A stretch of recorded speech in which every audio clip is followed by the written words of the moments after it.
needs to be tuned, and I need to aim my camera down a little bit. There we go.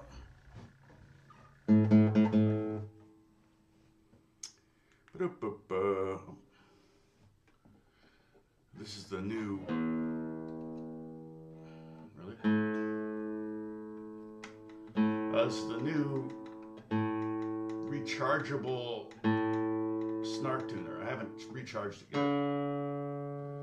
Has a mini USB thing on it. Hey, Sam.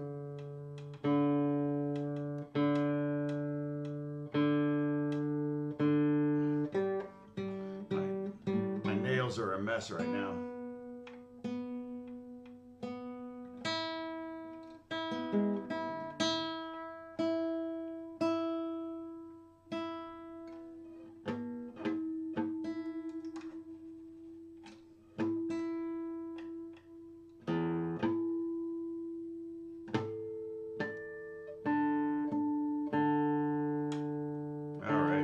Very exciting watching me tune a guitar that I should have tuned before I turned on the camera. Bruce, how was your trip?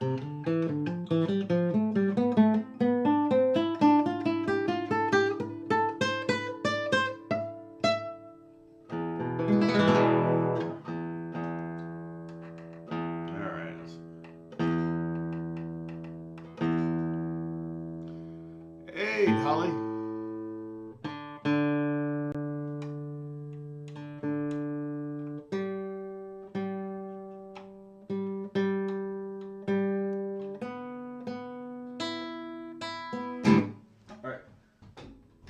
I'm gonna create a little bump text thing. I am. All right.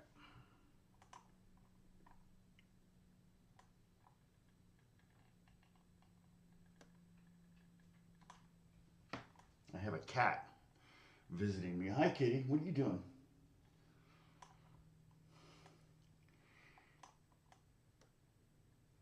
My cat that I think is on her last leg, but then she keeps kind of coming back, so. All right, now, let's see. All right.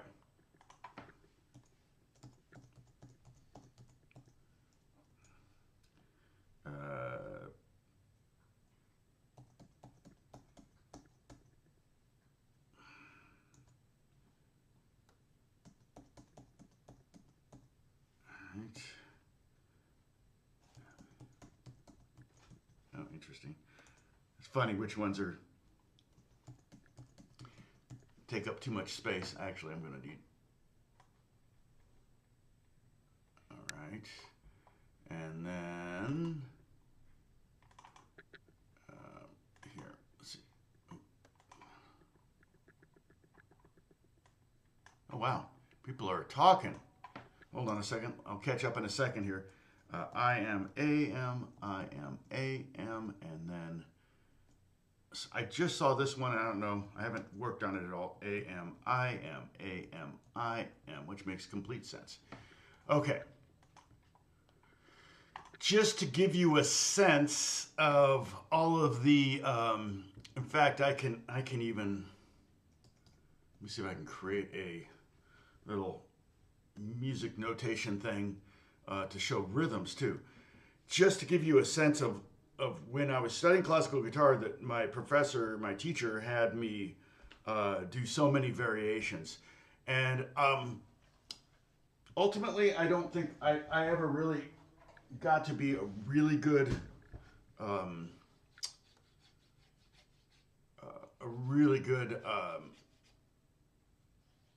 you know, the speed thing. We're going to maybe work on that a little bit. Yeah, where is she? Oh, she went back out. Yeah. That's the cat that doesn't have a name. We call her Mama Kitty, though. But it goes back to when we lived in the apartment building. We weren't allowed to have pets. So my logic was, well, if it doesn't have a name, it's not a pet. It's just a cat hanging out. So we didn't give her a name. I didn't let the kids name her. Everybody had their own name for her. So Beth called her Fatty because she was a big. Well, she's part Maine Coon. So that's my excuse. Now I'm not fat. I'm part Maine Coon, and that's a type of cat. Have you ever seen those big giant cats that people? That's what a Maine Coon is. So she's some of that. All right, now she was a feral stray cat when we got her. Let me see. Like I said, I'm gonna go create a logic session here. Hoping it doesn't open one. Okay, good. No, I want software. All right, let's see if I can do this. So what I'm going to do is I'm just going to do like a C note, I think.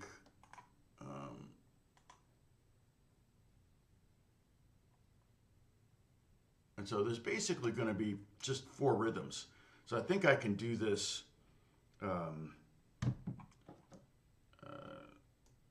fairly easily. Let me see.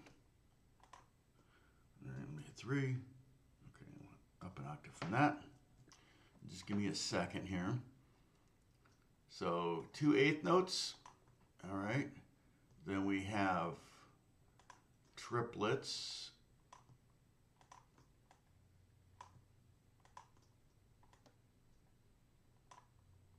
Something like that. Let me see if I can get that to work.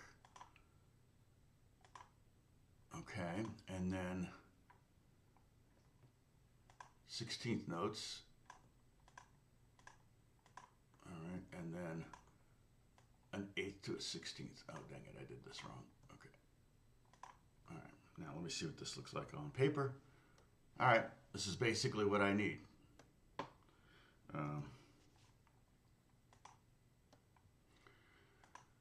So I just, I didn't want to print it. I accidentally printed it. I want to create a PDF. Open a preview. That's what I'll do. Oh. Yeah, I guess this works.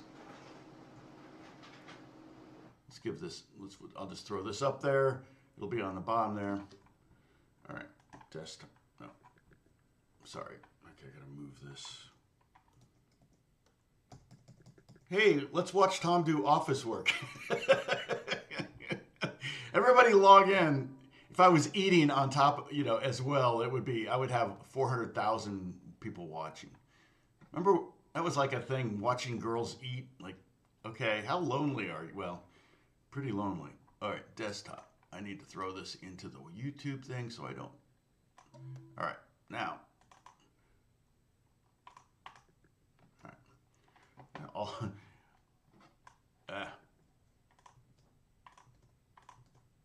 right. Now you know what I was working on here. Boom. That's it.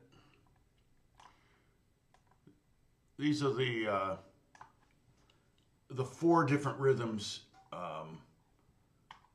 you can use to practice your scales. And heck, you could even play it like that rhythm for the whole thing, like. Shoot, how would that? Boy, that would be hard. I have to work it out.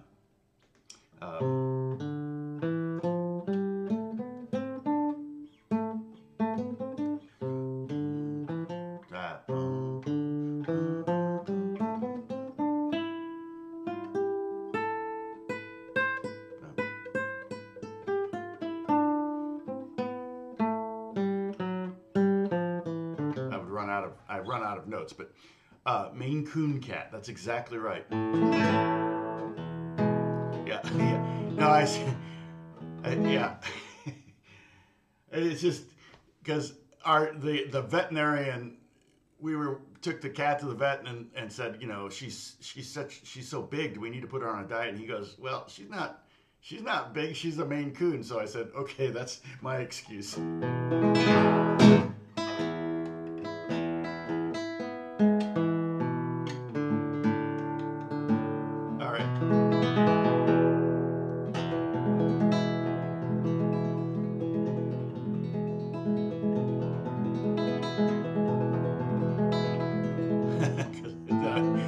husky because yeah.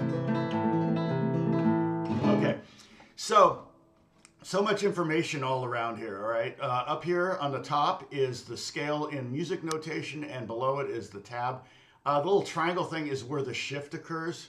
So that's a new notation. I didn't do this. I just found this, grabbed this on the web. It's the same from the same screen image that this came from, which is a visualization of the scale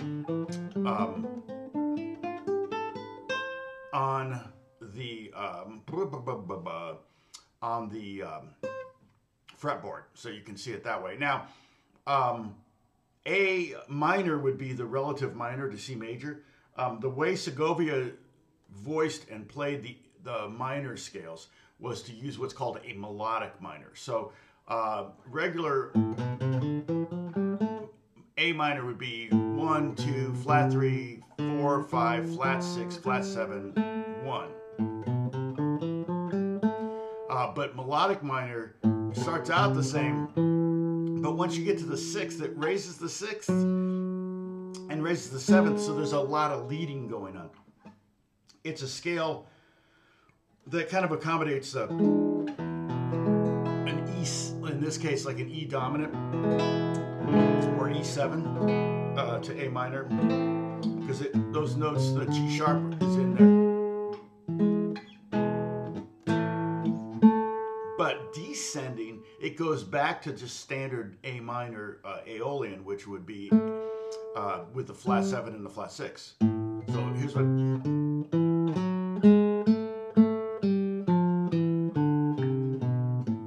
And that's true for the melodic minor scale. It's different going up than it is coming down. The harmonic minor is the same. The harmonic minor is the same going up as it is going down. But what it is 1, 2, flat 3, 4, 5, flat 6, regular 7. And that one also, has a very Middle Eastern sound to it. Spanish sound as well. I think part of the reason the melodic minor was created was because they wanted it to be all seconds. So when you look at a diatonic scale, it's comprised of, is that right? The word I want, comprised? Yeah, I think so. I don't have my wife here to word check me. But it's comprised of seconds, major seconds and minor seconds. A major second is 2 frets, a minor second is 1 fret.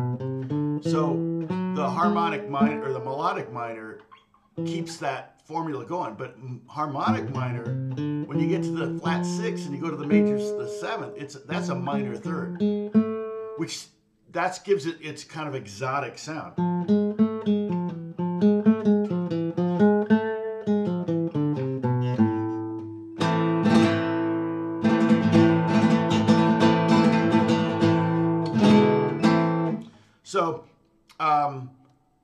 So Segovia, though, voiced the melodic minor, and just trying to think, are all of them? I'm trying to remember that.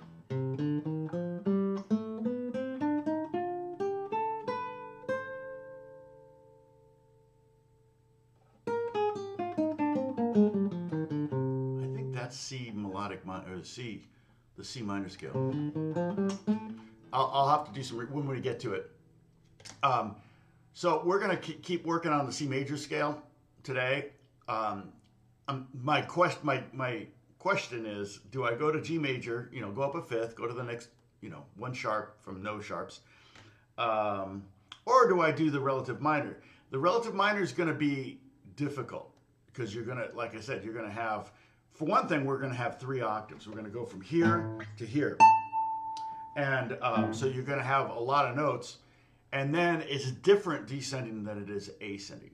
And you can look these up. If you bought the book, you already have them in front of you. Having them in front of you and being able to play them are 2 different things. The other thing I can show you, if I show you the G major scale, I may do that next week. It's also 3 octaves. It goes from here to here. And the interesting thing about that one is it's the same notes ascending and descending, but it's a different path. It's like if you live here and you want to go here, and you've got streets that, it's like you live on a grid or whatever. The valley where I live is very gritty. And so I could go this way, and then coming back, I could go this way.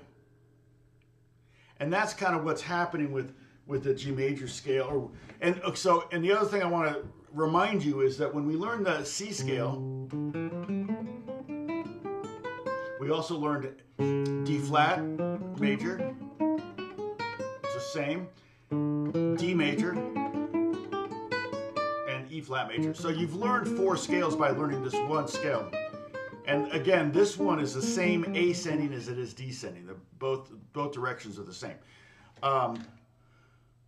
The question of why Segovia would do that, I'm not really sure. Why he would change the I mean, let me just look at it real quick.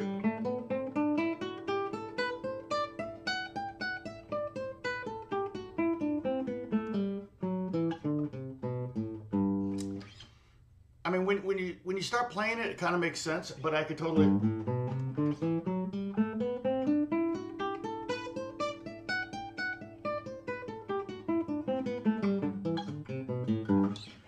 And when that would be playing it the way it is descending. I played it the same way ascending, rather than do this. To me, that's a little weird. Segovia had his reasons for doing that.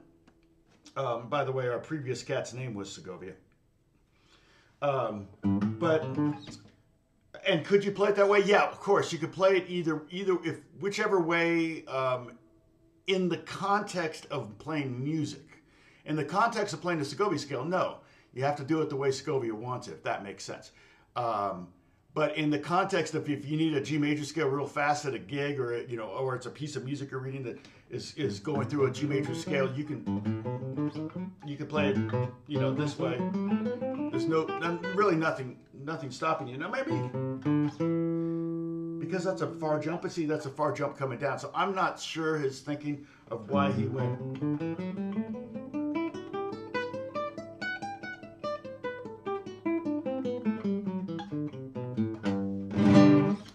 I'm not really sure why he changed the pathway, ascending from descending. But just to give you a little bit of encouragement, when you learn this G, you've technically learned F sharp, A flat, A, and B flat. And B, I think, is the same.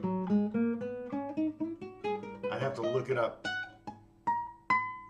But because that's the highest note on a typical classical guitar. On a typical acoustic 6-string, the highest note is a C. On the typical electric, it's usually a D, like on a Strat. I think I'm looking at my SG right now. SG should go to 2 octaves, but I don't think it does.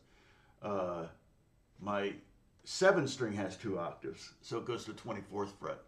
Let's see, there's 15, 17, 19, nope. So my SG, which has great access all the way up, only has 22 frets. So the high note there would be D. So if you were playing, a D major scale on electric guitar, you could feasibly use this. Okay. And when we get to the G scale, I'm going to show you what my teacher showed me about the proper technique to play in front of, once you get to the body. Now, some of you might have a cutout classical guitar. A lot of you would have a cutout acoustic. I have used this technique for steel string if I needed to play up high. And basically, it's just instead of your thumb being on the back of the neck, your thumb's on the side of the fretboard. It just kind of gives you something to push against. And it looks cool. Okay. Now, I'm sorry, John. Oh, thank you. You all about this class. I have left. Oh no. Yes, you got to do that. Okay, hold on a second. Let me zoom this in a little bit because I'm having a hard time. There we go. All right, let me do shout outs. Hey, Catherine, what's going on? Let's see. David's here. Bruce is here. Oh, tiring. Yes. Did you train back as well as both ways, or did you fly home? I mean, it's a once in a lifetime thing, and that's why it's a once in a lifetime thing because you're like, I'm never doing that again. So, let's see. Yes. Well, classical, you don't, you can play like this. It doesn't matter. For the C scale, especially. I feel like for the G, when I was getting ready to do the G major scale, when I'm going up here, having the neck at like a 45-degree angle, some players have it even higher. And then, kind of tilting the guitar a little bit. You can see what I'm seeing on the face of the guitar here. Um, it,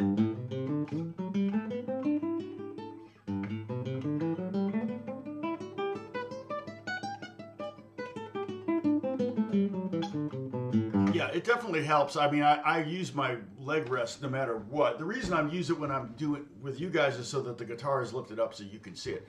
But I also, and I used to wear my guitar higher live. The only time I'm really standing up to play guitar is at church. And so I lowered it a little bit so I didn't look like such a dweeb. Because I'm standing right next to Alex and he used to have it down at his thighs, like Jimmy Page. And I didn't ever have it like this. I've seen jazz guys with their guitars up that high, but okay. So let's see who else is on the OJ. OJ. Everybody's been watching the OJ thing. AJ. We all lived that. I mean, I live in LA. I remember that whole thing very vividly. Let's see. David Tillers. John. You lost your mom in November and still been, yeah.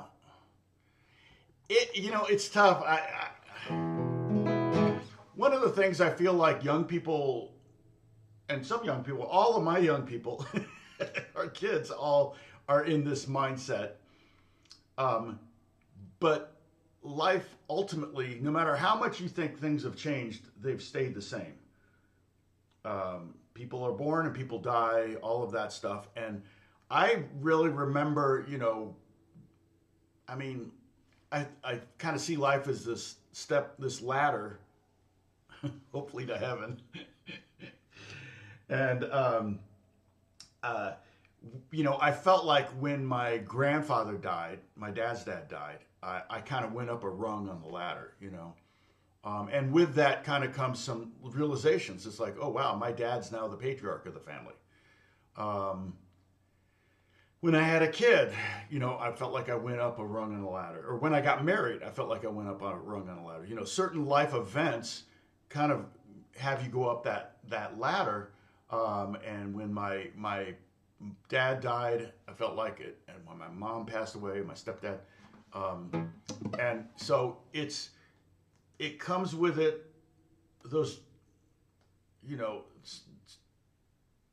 some realizations, some mortality realizations, which can also, you got to be careful. You really got to kind of guard yourself and make sure you don't do something stupid just because, I've only got one life to live. I should live it to the fullest or whatever and do something stupid.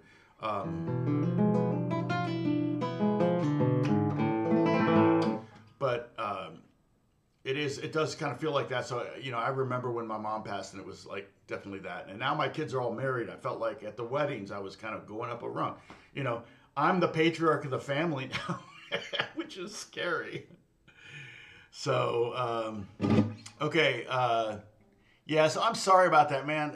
It takes a while to get back to normal now. And it also depends, with my mom, we were taking care of her. So a bit of, I went from seeing her once a year for her not being really much a part of my life to being every day in my life.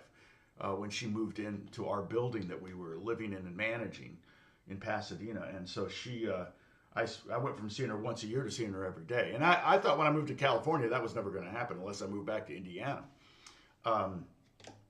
But it got to be a real challenge on multiple levels, multiple ways to take care of her. We ended up checking her into a facility that just happened to be right behind our apartment, which was when we had moved into that apartment in 1987. We didn't really know we were going to need the facility behind us, but it worked out. So she was right there, so I could still see her every day. But yeah, that was kind of sad, and so yeah, it was, but it was also a lot of work. Yep, motivation's a tough one. Heck, I was struggling with that with all the fires. You know, it's like hard to sit down and concentrate when you got the fires and everything going on, and you got friends that have lost everything. And it was kind of like the same thing after 9/11. I just thought, I can't play guitar. That's a worthless job. What a useless job that is. I should join the army. Of course, at 9/11, see, that would have been 2001. I would have been 40, so I don't think they would have taken me. Plus, I had 3 little kids, so that's right. That's also true, John. I mean, it could happen early. I had a student that died of testicular cancer at 19, a guitar student of mine. It was so sad. So it could definitely happen early. We're doing well if we're on the ladder still in our 60s and 70s and even 80s. So. We didn't know we were going to be talking philosophy and life, but that's one of the things that kids, they're like, young people.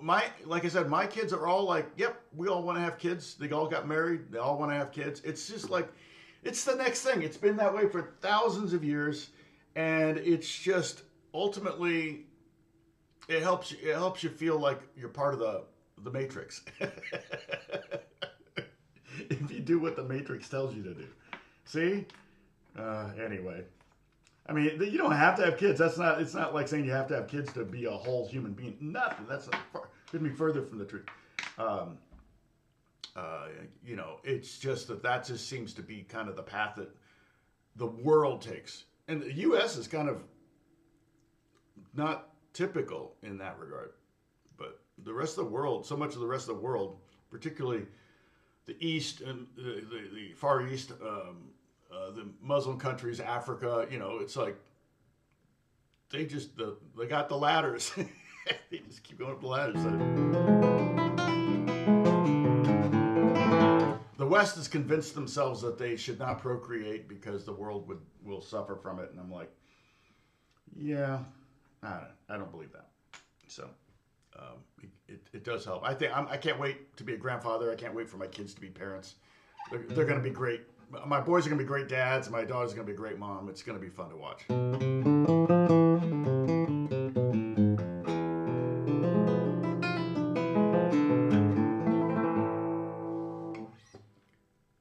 Oh, I'm sorry, Dennis. That's a bummer. Yeah, when Beth and I got pregnant, we had 2. I was in a band. And the drummer was like 10 years younger than us. So he was like right out of high school. So he wasn't married or anything like that.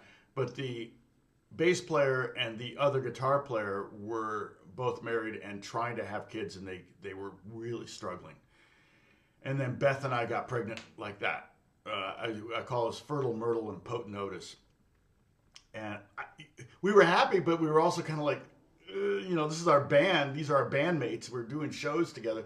And then Beth is pregnant. She's the lead singer, and she's pregnant. Both of them ended up being able to have kids. It just took a while. One had to go through procedures. I don't know that both of them did, but anyway, yeah.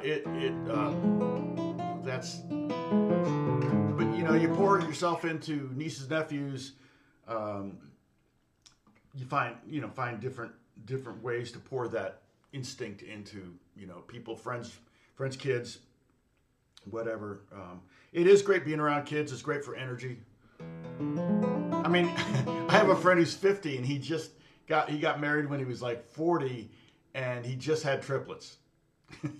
He's 50 with triplets. That means those 3 boys will be going to college when he's 68. I'm like, oh my goodness. I can't imagine. Okay, sorry, we're getting so sidetracked here. All right, so we can just take the top string and let's just do I am. Say I am. Say it with me. I am. Okay, that's the first way you want to practice the Segovia scale. And I would suggest I am. Oops. I am, I am, I am, I am, I am, I. It's hard to do. I, and then am, I am. Oops, shoot. Am, I am, I am, I am, I am, I am, I am, I am. Well, no, I did it wrong. So it should end on an I. I got turned around explaining it. Okay, so technically, if you start on A, because what do we have? We have 15 notes, and then we turn around. No. Yeah, 15 notes, and then we turn around, and it's 14 coming back. So that's 29 notes. So it should end on the same finger you started on. The ones that the bottom ones, the AM, the IM AM, and the one I haven't tried yet, the AM IM. So IM AM, which would be.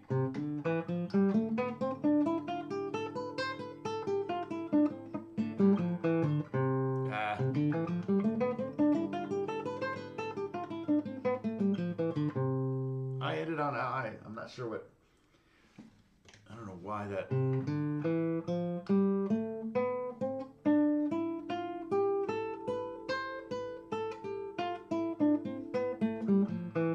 Oh, yeah. So just any generic. I don't know if it's public domain. Let me see if I'll find one on Amazon. Just the Segovia scale book. And it's like I said, the new versions now will have tab. My version doesn't have tab, and it's literally like 10 pages, if that.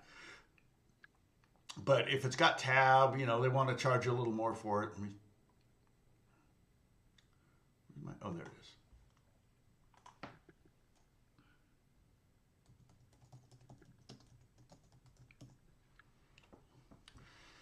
Segovia scales, $8.99. Well, this is the one that I had. It's $13, but I don't think it has tab. Yeah, so this one would have all of it, which is $8 or $8 bucks. Let me generate a link here. Get link. Okay. Copy. So I would get a percentage of this if you end up buying it. So this one says Segovia scales illustrated with standard notation, which is the music, tablature, which is the numbers, and fretboard diagrams, which is what's down here. This may be actually copied out of that. I don't know. I just Googled, sorry, I'm blanched out because this page is white. Okay, now the one I had was this one, and I believe...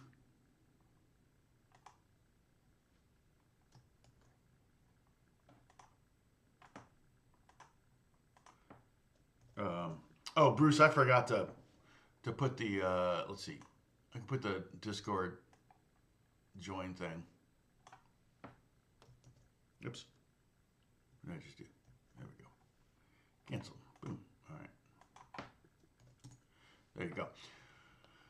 And let me pin that. Okay, so there's the Discord join. I think I dragged, let me check, make sure that I did that. So yeah, this one, diatonic matrix mask. Yeah, this one is the old school one. This is the exact same one that I had. What is this book? Slur exercises. Oh, ouch. Yeah, slur exercises are great. You moron! No, that's not what slur exercises are. Why, that son of a, why you sidewinding son of a. No, slur exercises are hammer-ons and pull-offs.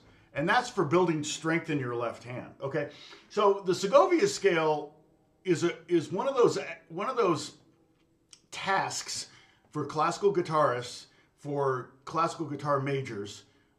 Pepper, I think you had to do them, right? Did you not have to do Segovia scales? I mean, I don't know that you learned all 24 of them, but did you have to do some? Because Pepper actually studied with a classical guitar teacher, and so she's learned some of the,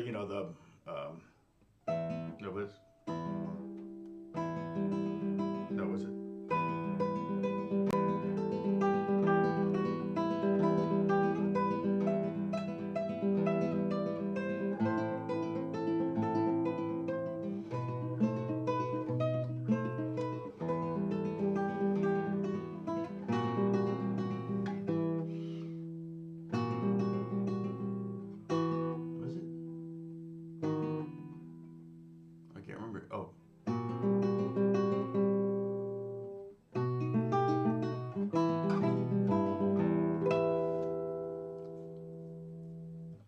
Oh, you still have the book, Martin. Yeah.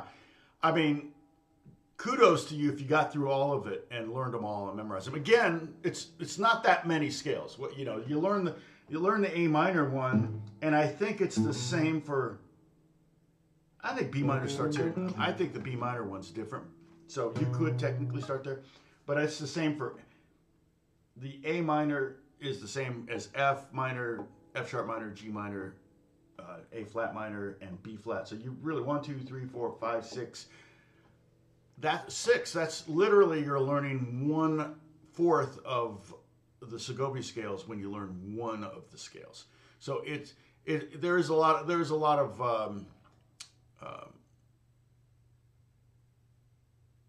oh yeah yeah. And is it transferable to electric guitar? I don't ever think of using Segovia scales when I play electric. I really don't. So I can honestly say, for me, it's not. It's never been. It's purely.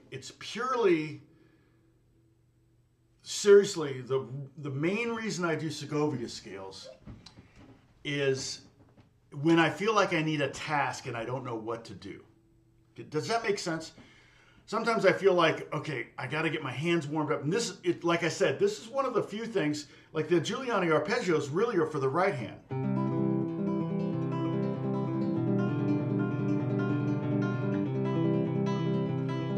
You know what I'd like to find? I'm going to look it up right now. Is a Giuliani arpeggios for banjo. Because I have so many damn banjos. God dang it. Sorry. No, but really for 5-string banjo, I want to see if there is a book that just has banjo rolls. I don't want, I want 101 banjo rolls. Banjo 50 week workout. Let's see. Banjo licks. I literally want something that is just, and I actually, I can I'll create my own, basically. Because with a banjo, you could just do a G chord and a C chord or something like that. That's exactly what you're doing with Giuliani arpeggios. You're playing C, G7. So the left hand is doing the same thing over and over again. It's really a workout for the right hand. However, with Segovia scales, you're working out both hands, especially if you do these variations here with the fingering and the variations here with the timing. And let's go over the timing. So I am with quarter notes. I can do just C note here. So 1 and 2 and 3 and 4 and 1 and 2. So that's that first rhythm. I wrote them all 4 of the rhythms in one bar, but really we're going to just repeat this rhythm. You might only do this rhythm for a while.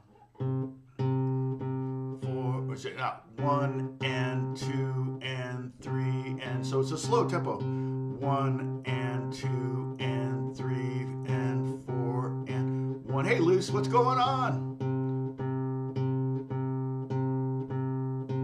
I am working on new Apex. Yep. Yeah, Stephen Martin. Working on a lot of stuff with Stephen right now. Okay, stuff I can't talk about. Okay. So that's kind of 1 and 2 and 3 and 4 and 1 and 2 and 3 and 4 and the triplet one would be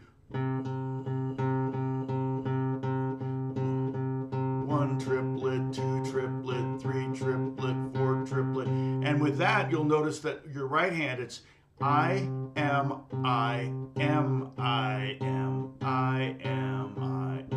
So the downbeats are going to alternate between being struck with your index finger and being struck with your middle finger, and that's true for all of these. If you want to just practice these that way, you can also practice all your fingerings. So you could do the IA. Okay, so I'm doing index ring finger, which again I feel like those 2 fingers are closer to the same length than any of the other fingers. So a lot of players, when they're playing really fast, they're using those. You'll see their. I need to lower my camera a little bit more. Sorry about that. Did it go down? Oh no, I went blurry. Still didn't go down. This camera, I wish it was more like stable. I don't think that helped at all. I'm not, hold on. Now you'll see I'm wearing pants.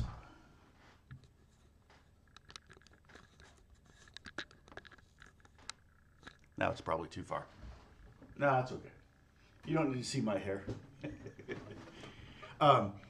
You can do it with the open A string too. It doesn't have to be the C note. And I'm using rest stroke here. But a lot of times you'll see like flamenco players playing ridiculously fast, and their their middle finger will be kind of sticking out, like they're flipping off their audience.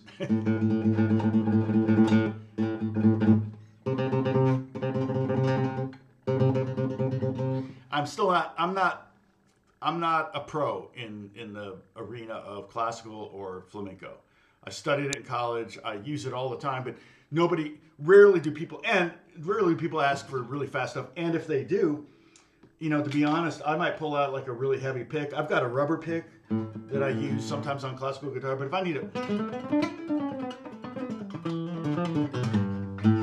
I need to play something fast,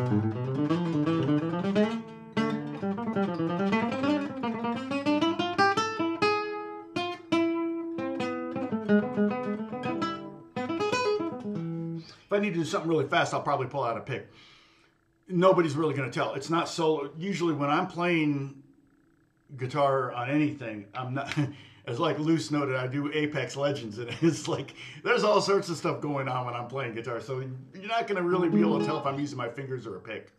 But I mean, I personally would love to get, you know, I would have to be disciplined, and we'd have to, if we want to do this together to try to increase our picking speed, finger, you know, speed,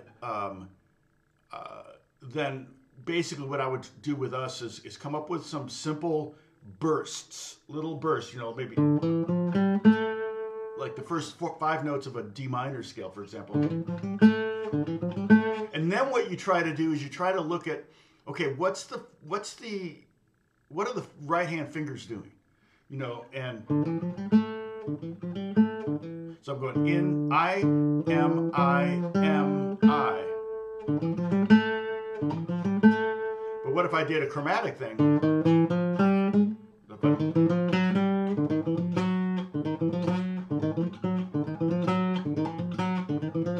Now you're landing on the next string with the index finger. It feels nice when I go, you know, index, middle, index, and then go to the next string with the middle, because it's like it just kind of lines up nice, right? But you don't want to depend on that. What you want to do is create an exercise that works the opposite thing, because you're going to need that as often. Because if I did like a pentatonic lick, I'm going to need index, middle, and then I'm going to need to go to the next string with an index, not the middle. Also know that the strings are squishier. I think you know this. The further up towards the fretboard you are. So a lot of the fast players are playing a little further back here, and you get more volume there too, because you really dig in.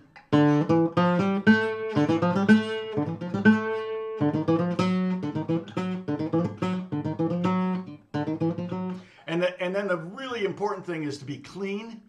It's important to start slow, but it's important to have the fingers work together at the exact same time. So when you get to the note,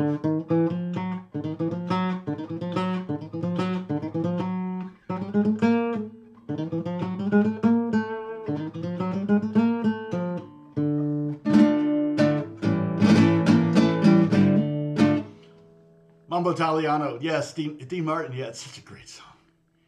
I forgot about that.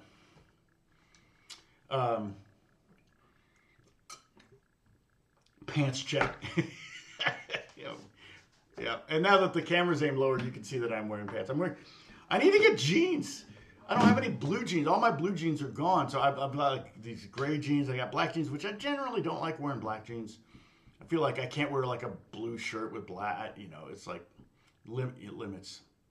Not what you wanted to come here for. Okay, so we're going to do it with the A string. So 1 and 2 and 3 and 4 and 1 and 2 and 3 and 4 and 1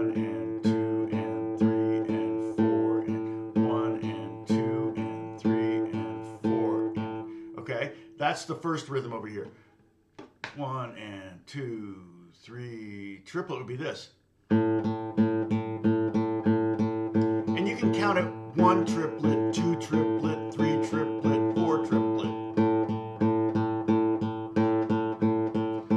And if you want to just work on rhythms and playing different things and kind of messing up your fingers, you can also mix that up. So you could go 2 eighth notes and then 2 triplet eighth notes. So you could do this.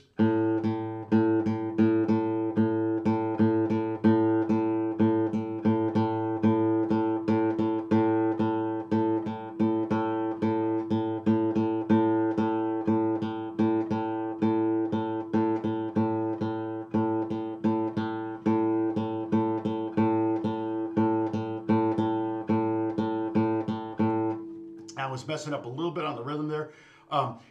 You could also do, now the 16th note is 1, 2, again, the tempo is really slow. I don't know how slow it is, probably 70.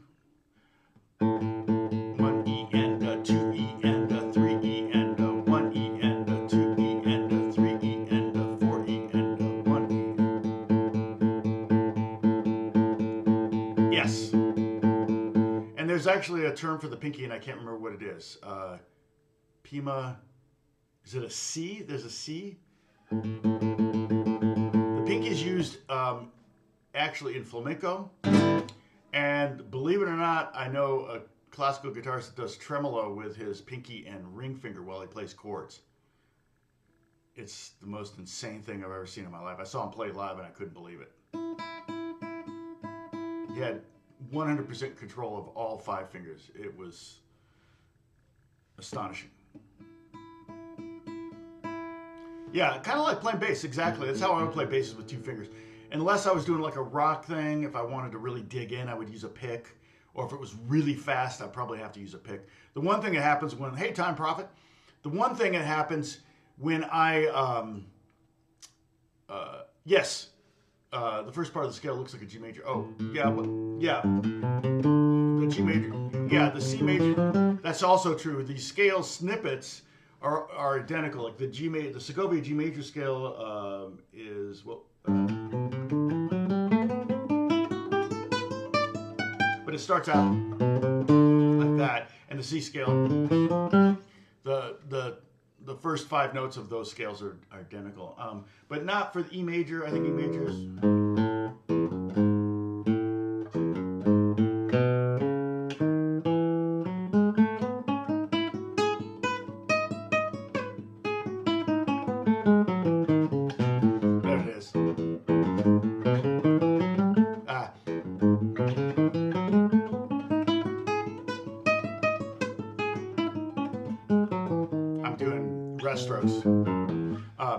The nice thing about the E major scale, which is its own unique scale in the Segovia scale, is it's the same ascending as descending.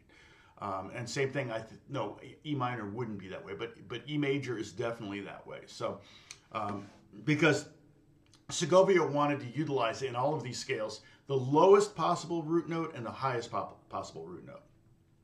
That's why C scale is only 2 octaves, because you really only have 2 octaves of C. You can't, there's no C up here. If you had another C scale, then you might use this one. If you had one more fret on your classical guitar. And some of them do. They have extended notes up there, which is handy, to be honest. There you go. Thank you, Sam. I knew there was a word for it. It was C, wasn't it? Yeah. Yeah, and I said pulgar for thumb, indice, medio, and annular. Yeah. Medici, indice, sometimes I see an O at the end of that instead of E, but I think that indice is right. So, and it's Spanish or Italian. I think that's Spanish. Flamenco. So much of classical guitar music and so much of the repertoire is from Spain. The great,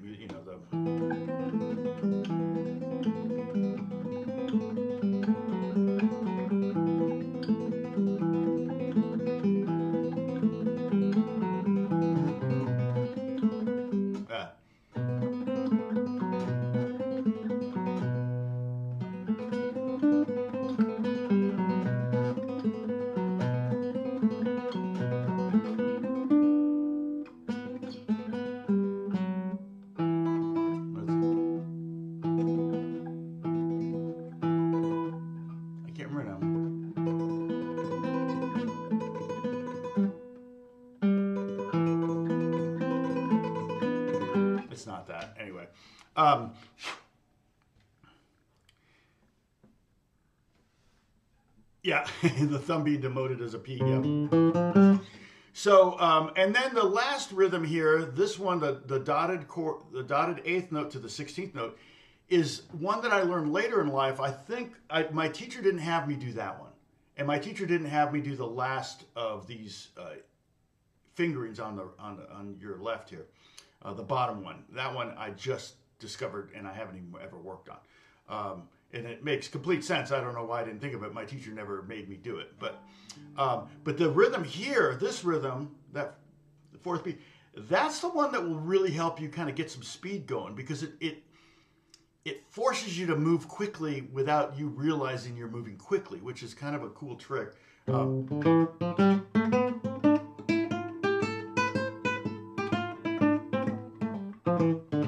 You don't feel like it's so chaotic if you were to play that same relationship of that 16th note nonstop, like here.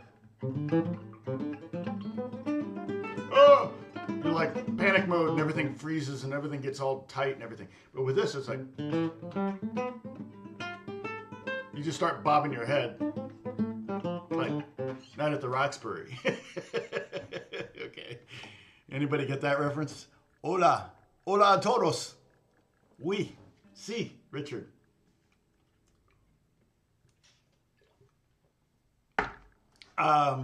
Sam, what are the Greek terms for these fingers? I mean, we call index, middle, thumb, index, middle, ring, annular. Is annular, and I'm not even saying that right probably, but is that the same for like a bell rings?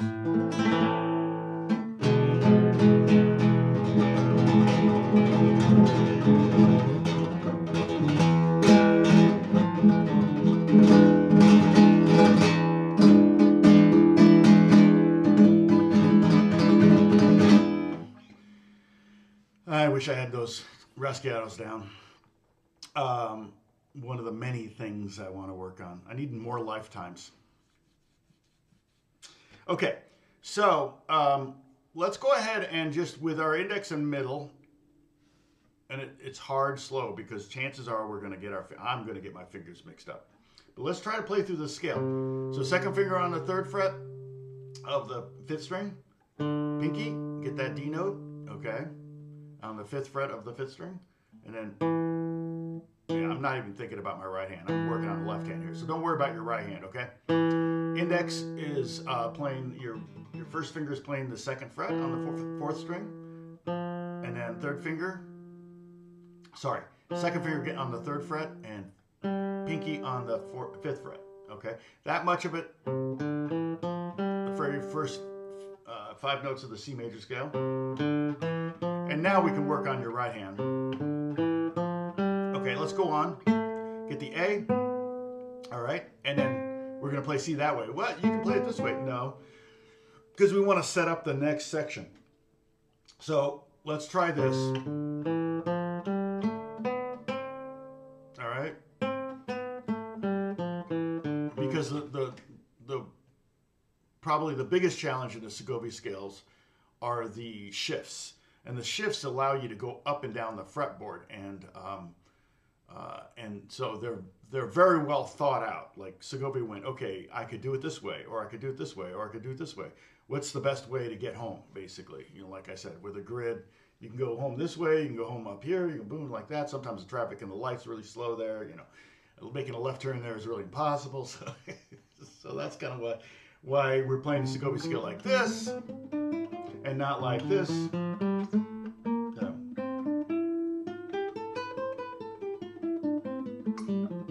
Because Andre Segovia did the heavy lifting for us and determined this is the best way to do it. And I would say he's probably a good person to trust on that. You are a 56-year-old orphan. Let's see, how old was I when I became an orphan? Let's see, my mom passed away. She was 84, so I would have been 54. Yeah, because my parents are both 30 years older than me. Yeah, so when my mom passed away, yeah. My stepdad was, my father-in-law was I really loved. And he passed away in 2017, so I was 56. My mother-in-law is still alive, though. I love her, too. She's great. You see that was a TikTok video where the Mexican guy is on there saying, talking about about ICE agents and all that, and then he says, I'm not gonna, I don't want you to go after my mother, my mother-in-law who lives at 123 Main Street, apartment B. She usually gets home from work around 6 o'clock. So that's kind of, all right.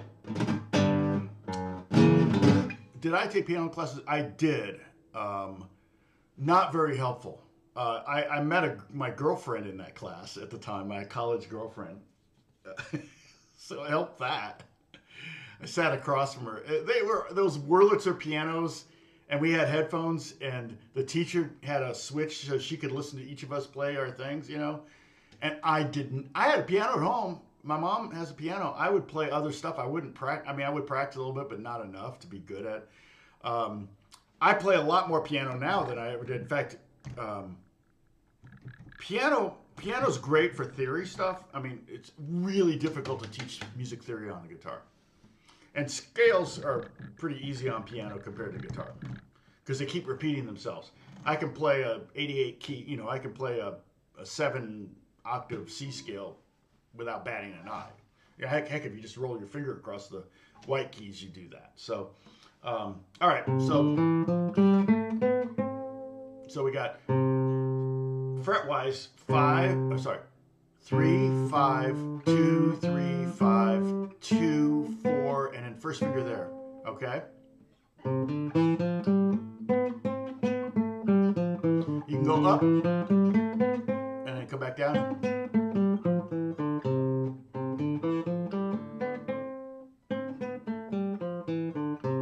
Try to keep the alternating thing going, but really, at first, you really just want to get this.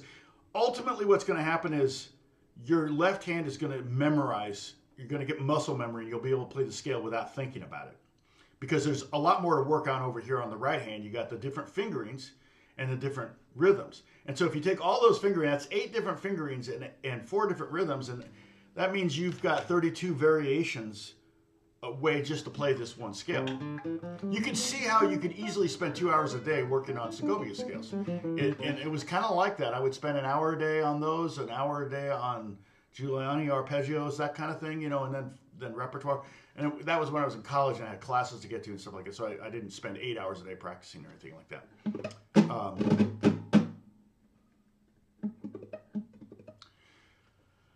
I talked about this last week. No, I couldn't. There's no way I could fit all the guitars. I had to say goodbye to some of the guitars. But for a minute, I had probably 10 guitars in my car ready to go. Not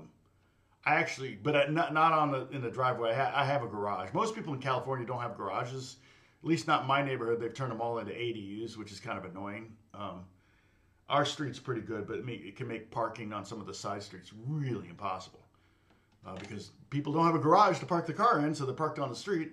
And then they turned it into ADU, and there could be 2 people with 2 cars living in there. And yeah, it's crazy.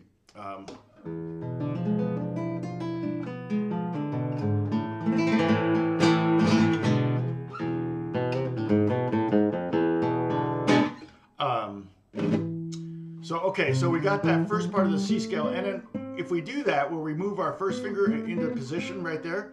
And now technically we're at the 5th fret. We're in 5th position. First finger is assigned the 5th fret. Now we're setting ourselves up for the next octave. And then so we have 5, 7, and then down a string, 5, 6, 8, and then 5, 7, 8. And that feels great. And you can just practice that little snippet like that.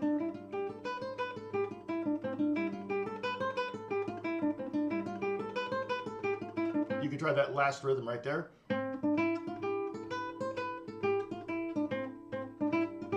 Now, one of the things too that I learned, I don't remember if my teacher showed me this or if it was something that I learned another time from a different teacher or from maybe a YouTube video or something like that. But you can do staccato, meaning shorten the notes. So if I'm playing I am, so hit with I and then mute it with the M.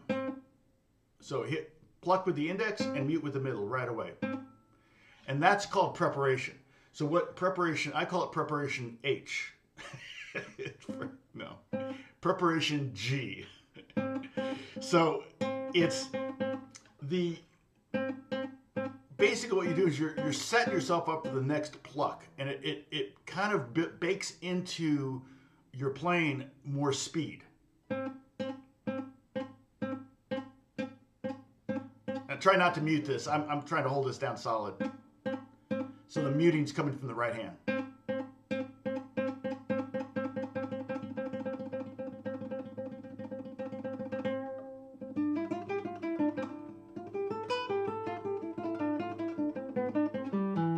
Now, did you have to look that up, Sam, or did you just know that? I love how you got the keyboard that can do the, or is that just copy and paste it? The keyboard that can do the Greek lettering, because it's Greek to me.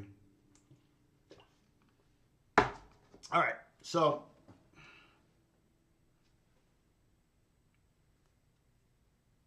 all right, my nails are a little dirty. I don't know when Paul's going to release that video, or if he even is. He sent it to me, and I thought it was great. But he was going to release it, and then he decided not to while he was at NAMM. And so we'll see if he releases it. I'll let you know. Well, you'll know. If you all follow Paul Davids. So it should be pretty obvious. Okay, so C scale, fifth string, 3rd fret, 3, 5, 2, 3, 5, 2, 4, 5, 6, 5, 7, 5, 6, 7, 5, 7, 8. Backwards, 8, 7, 5, 8, 6, 5, 7, 5. Shift. Okay, and that's the other thing you could, if you want to practice that. Like I said before, last week or 2 weeks ago, you can.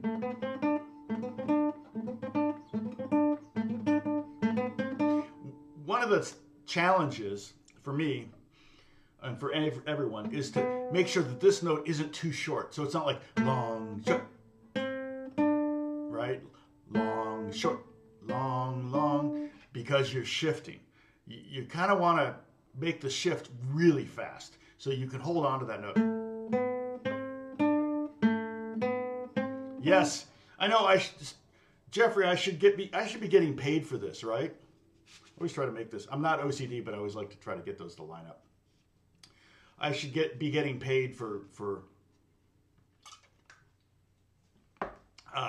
the advertising. You know, I don't enter a lot of stuff into Discord, so it's not very often. It's not a very active Discord because I'm not active in it. If I were active in it, I'm sure everybody here would be on it all the time. I don't really do a lot. If I can find that classical guitarist that played the amazing classical, you wouldn't.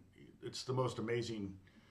He was the most amazing classical guitarist. I mean, he's still alive, but I don't know that he performs at that level anymore. He's much older, so. Oh, you have to line up your sleeve too. Yeah, you know, and then I'm like, oh, well, I don't have I need to line up this. So let's see. So this is opposite. So when I take a sip, where's the, oh no, here we go, right there. So when I take a sip, you get the full advertisement. Yeah, they should really be paying me money for this, right? Okay, so. Now, I would suggest getting a metronome on your phone, and I can do that right now, so we can be playing along with the metronome, and I'll set it for 60. We'll do it really slow. Beth is texting me. I got to get to that in a second. But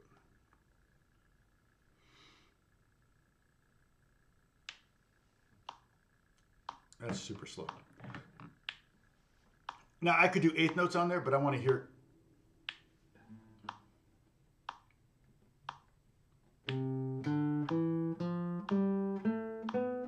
Is that as loud as it goes?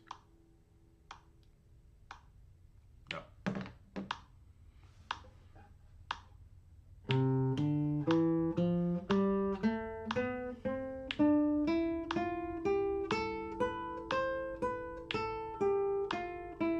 And you don't stop at the top. You just turn around and go back. You catch that? And I ended on my index finger. You see that? In other words, you don't go.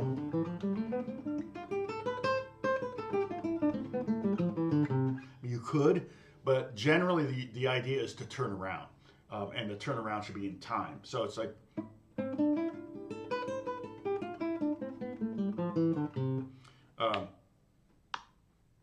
So what I would suggest, once you have the C scale down, once you have it memorized, and you don't have to think about it so much, you're still gonna have to think about it, but you know, you're not like focusing really hard on it and not able to look at this hand. I would do the IM with the rhythms, and I would stay with IM until you did all the rhythms. And you can just do one time through the scale. I messed up somewhere on my right hand, but okay. Then you do the triplet.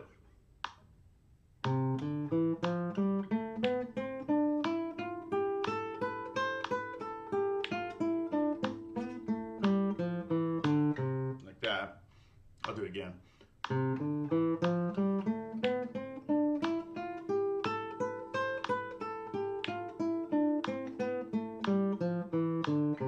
One triplet, two triplet, three triplet, four triplet, five triplet, six triplet, seven triplet. Oh, why am I going to seven? It should be just four. One triplet, two triplet, three triplet, four triplet, one triplet, two triplet, three triplet, four.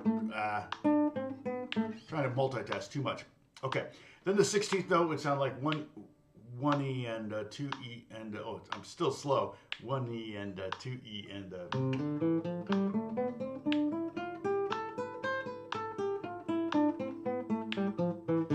And again, you could be doing staccato as well.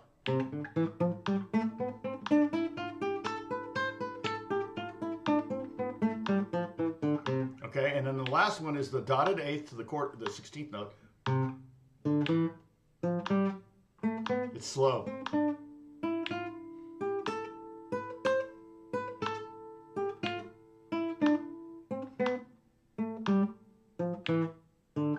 It's almost hard to do that slow. And I'm probably playing more of a 32nd note than a 16th note. So if you want to practice that rhythm, do the 16th note, get rid of the second, do the 4/16ths, 1 E and a 2 E and a 3 E and a 4 E and a 1 E and a 2 E and a 3. Get rid of the second one, so it'll be like this. Sorry.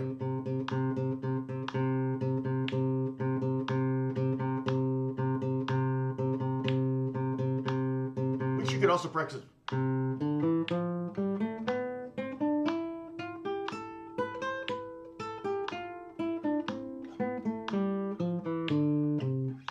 You could also practice that rhythm if you wanted to, but once you have it.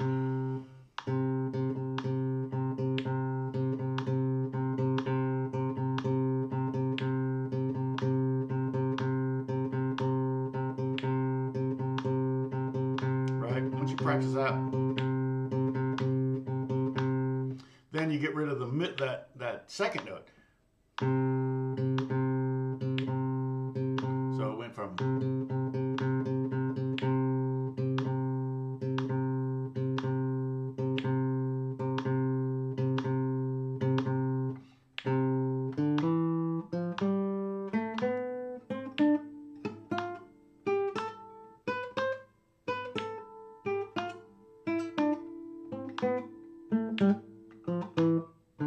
And I'm not quite doing it right, but it kind of gives you an idea of all the possible variations that you can have.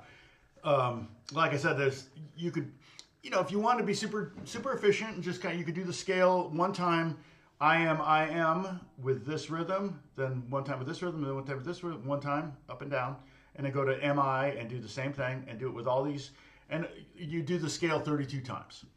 So it really wouldn't ultimately take you that long to do it. Where it takes a long time is if your teacher has you doing 4 scales, and it makes you do more than once. It was like he would make me do it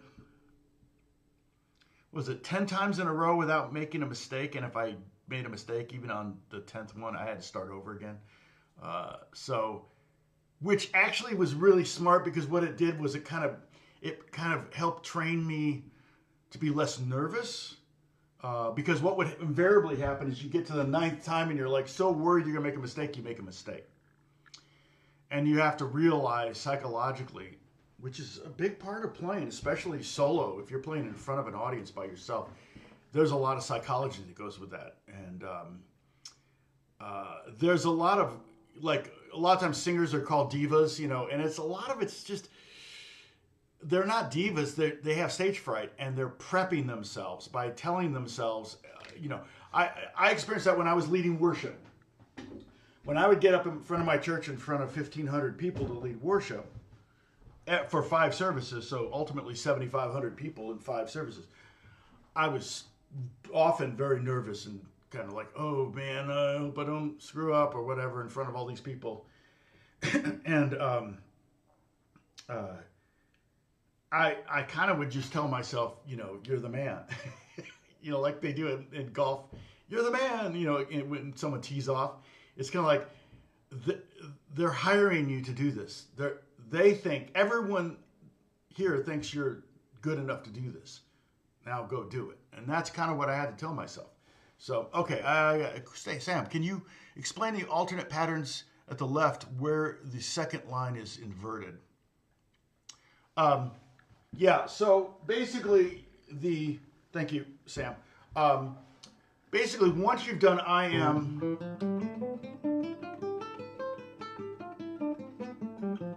now you do am I.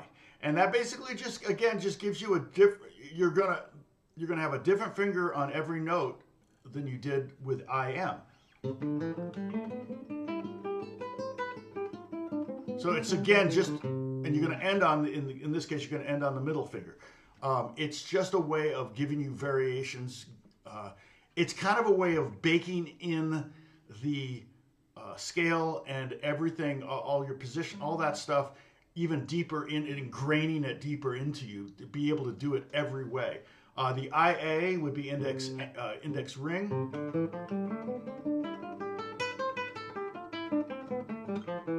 Yeah, I should do a chart for what fingers mean what. I'm sorry, I got to do that.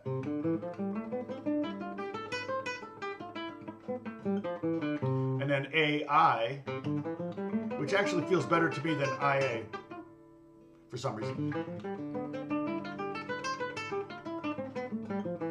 Then MA, which is a little tough.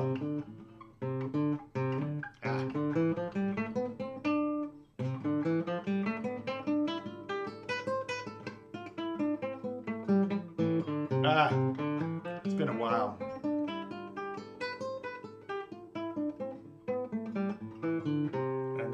And then AM.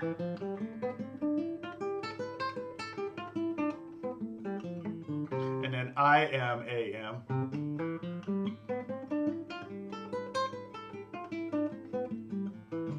And the I am, and I haven't done the AM, I am.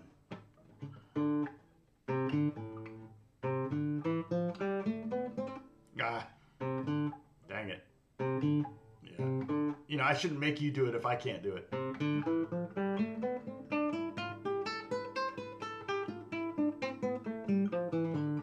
Yeah, not quite, but that was close. Okay, so let me do a little addendum here. No.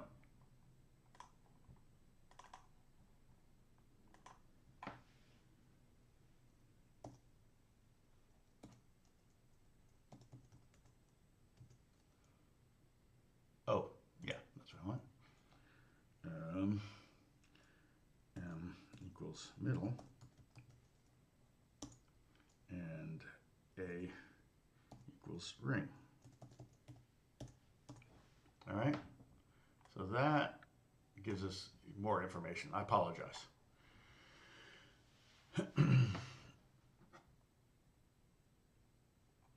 No, this is, and I could have just written I am once and then MI once. I didn't need to write them 4 times each. It's what my teacher did. If I could find my original Segovia Gail, you could see, I could see his handwriting.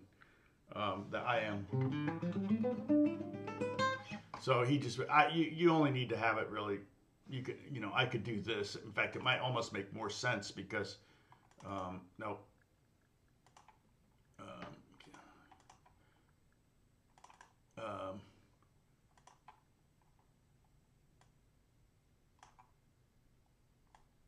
Because it might be a little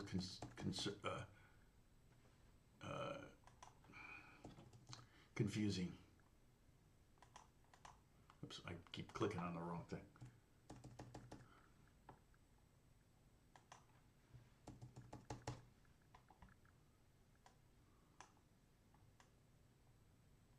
Come on, here we go.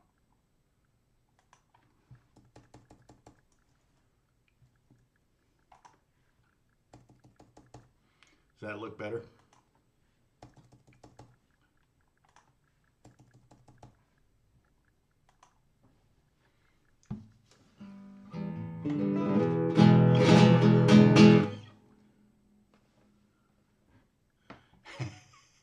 You can't see my pants in Britain.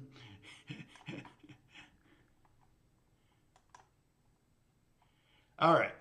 So let's see. Yeah, and sorry. Time Project Prophet says I use. It keeps coming back. Hilarious. He plays pick, use pick, and you know.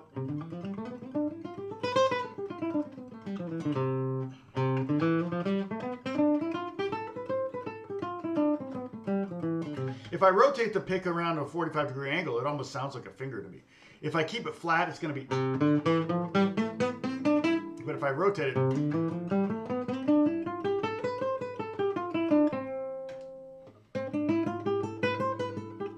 Yeah, and almost more consistent. So, yeah, I'm a much better picker than I am a finger picker. Well, there's some things I do well finger picking wise. And I like finger picking. I just did a song with Kelly Jekyll called a cover of an Ed Sheeran song called Supermarket Flowers. She'll be releasing it, I think, or maybe it's just for her Patreon. I'm not sure. But I played finger pick guitar on that. I did it. It was in D, but I capoed in C. We can talk about that too. We can talk more about capoing, but D is a great key to play in, but the different keys on guitar, open keys in particular, have totally different flavors. And so I could do a video. I could talk about that too if you guys want to remind me at some point. But it's like the key of D sounds very different than the key of C, and the key of G sounds different than the key of E, and they all sound different. Of course, F and B flat and the flat keys A flat, is going to sound different unless you capo. But I did capo. I capoed at the 2nd fret and played in the key of C, just because I like the intimacy of the key of C, the way it sounded in the song. The song was originally piano, so I could do whatever I wanted to do. I could have played it on piano, but she wanted guitar on it. So anyway, okay, let's see what else. Any other questions?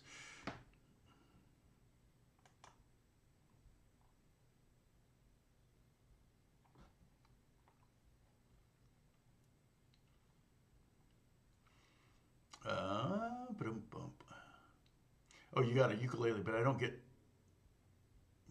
it doesn't get played very much. Yeah, I use ukuleles for sessions if somebody wants ukulele, but I don't really pull it out very often. Let's see. Okay, so, and Jeffrey Boyle, good to see you, by the way. Bob Schumann's here. I didn't see you, Bob. I'm just looking around. I saw you, Richard. Let's see who else have I not acknowledged. So, Bruce, you probably answered the question earlier. Did you train back to Florida from San Francisco? And you were going to rent a car and drive down here to bring me that pedal. I'm like, no. Bruce has made me a footrest, a wood one. I talked to Luis Conte. Oh, you flew back. Okay, gosh. Was that a last minute decision? Just kidding. Um, but yeah, my friend Luis Conte, who plays percussion for James Taylor, was playing at my church every now and then, and we were talking about it. And he said that James is really into woodworking, and I said, "Would James make me a footrest?" He goes, "Well, he might." I said, "How cool would that be to have a footrest made by James Taylor?" But obviously, it never happened. It would have been really fun. We might go see James. He's playing locally later, late in the spring. So I need to see if he's got a show that's closer, because right now it's pretty far away, and I think it's a weekday, which is tough for Beth. So, I mean, it would almost have to be a perfect timing for us if it's not in the summer, because my weekends are full and her weekdays are full. So our schedules for just getting out of town and doing something is pretty difficult.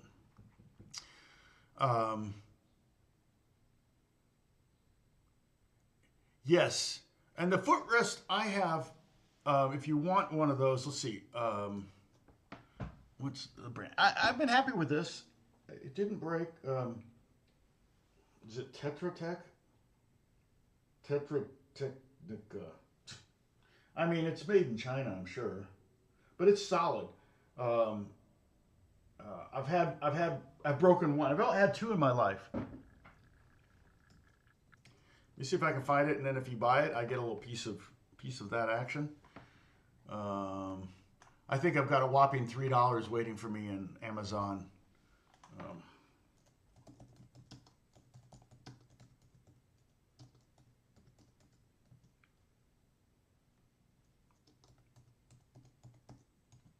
let's see if they have this one here. Tetra Technica there. That's pretty much it right there. Oh, hilarious. They got one that has it. Yeah, this is it. Okay, so I'll get you a link for this.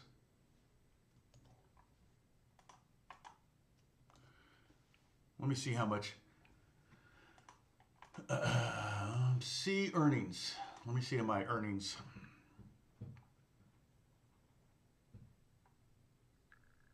Oh, I got 81 cents waiting for me. So, yeah, it's going to take a while. I have it set to something like $50, so I don't get a check until it gets to $50. I'm just not pushing it very hard, and I replaced a lot of the links. Although I've bought stuff there, and I use my links to buy stuff, but I guess it doesn't pay me if I'm buying my stuff myself, which kind of stinks.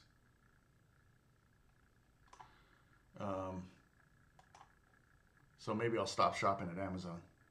Because all this time I thought, oh, I'm getting 1, 2, 3, 4, 5% of my my purchase back, but you can do all the other shopping, so the commission wouldn't just be on that item; it would be on anything you bought after that. Anything, and I'm not sure how it exactly works if you already have stuff in your cart. So let's see, 10 or 6. Hey man, do you think you can check out the solo I wrote? It's my first ever solo.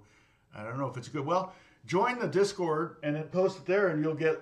If I get a chance to listen to it, great. If not, we do have a. Everybody will, you'll get a lot of people commenting, so you'll get a lot of. See Discord. So the Discord link is pinned there. You can join that. What's the hashtag there, Dennis? Is it your own stuff? So if you can post your own stuff there. Someone posted a lo-fi track at the end last year. That stuff's always kind of fun.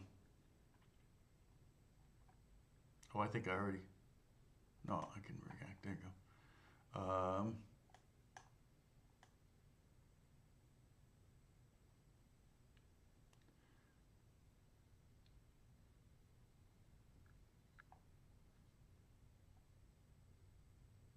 Yeah, that's smart. He said the goal is to write something and You're good to go. It's hard to name a thing in this lifetime that'll. Yeah, if you post it in the Discord, I could listen to it. I can't listen to it right now, obviously, but because I'm doing my live stream. But if you post it in the Discord, then like I said, everybody can hear it, and I can make a comment on it.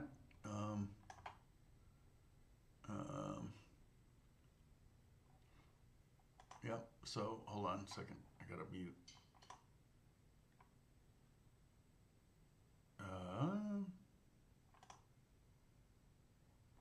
Oh yeah.